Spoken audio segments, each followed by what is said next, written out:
Katie, how valuable was it to have Cassidy and Caitlin in that first half before everyone kind of caught up in the second? Yeah, massive.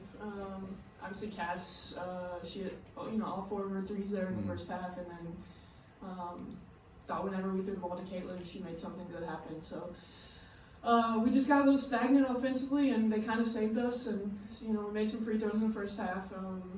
Solid enough defensively, but still doing some things that were pretty uncharacteristic.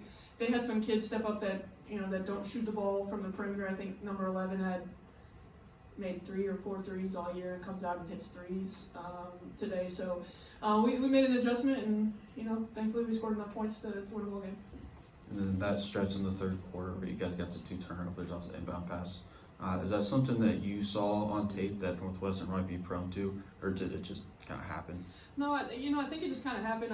We you talking about when we got our hands on the balls, not when Jayla threw the ball to the team.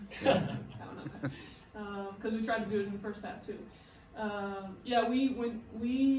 When we went to Northwestern, we tried to press them to slow it down, so we could only play defense for about 20 seconds. It wasn't really to steal, and then at their place, Jayla and Laisha's length were causing them a little bit of problems, and just kind of asked them to be a little bit more aggressive, and both of them with their long arms just caused some turnovers there. And then could we get an official prediction for the Super Bowl? 34-31 Chiefs.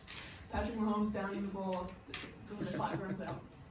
You talked to George recently? I have not talked to George, only his family, so I appreciate his grandma.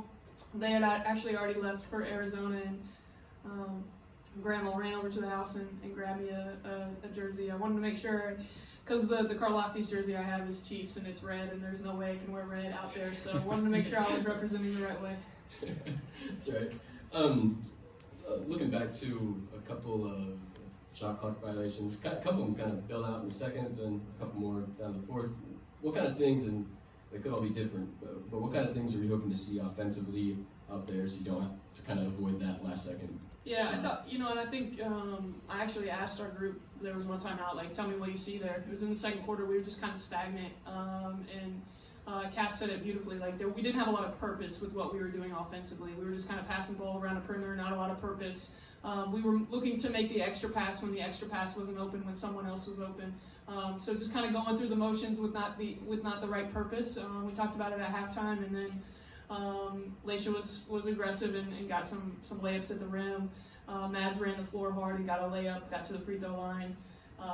And then Abby was a little bit aggressive, and then honestly, just challenging Janae she didn't attempt a shot. When she gets in the paint, she's got to be a scorer for us. Sure. You mentioned free throws there, kind of above average. Is there something there that you saw in particular that you were emphasizing, or just kind of how it went today? No, we wanted to win the points in the paint. Okay, we got it by 2, so a little close there, but. Honestly, we want to be the aggressor, and it doesn't always happen, but our goal is always to make more free throws than they attempt, and today we did that. When we get to the line, I feel fairly confident about anybody who steps up there that they're gonna knock them down. Sure, and twice now, talking about wanting to control points in the paint, you guys have managed to limit Kaylee Walsh's scoring the post for the most part. Did you see similar things out there? And yeah, she caused us a little problem there in the second quarter. She was burying us a little bit too deep, and we were late on her help on the baseline side. So much part of her game is being able to stretch and shoot the 3, and I think she got one clean look off of a press breakdown in the corner in the second half. But other than that, I thought we did a good job of finding her because she shoots it so well. She's more of a perimeter post than she is a back to the back post player. But I thought there in the second quarter she was dominant. We had no answer for her. Sure, and last one for me. Not typically, it's a stat you're known for dominating, but offensive rebounds seem to be hard to come by at times today. Yeah. It kind of blew up in the third. Stuff leading to that, kind of ways to fix it.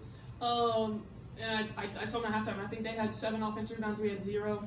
And up at their place, obviously this is probably a point of emphasis for those guys. I think they had 4 offensive rebounds, and I think we had 14, something like that. Janae had 6 offensive rebounds. Ricky and Jayla were really good at crashing the offensive glass. So just challenge those guys. And, I just talked about, when we're not going to the glass, what is our want? And I thought our want there in the first half wasn't as much as it was in the second. And, therefore, I mean, you come out, you score 24 points in the third quarter, probably because your want is a little bit different.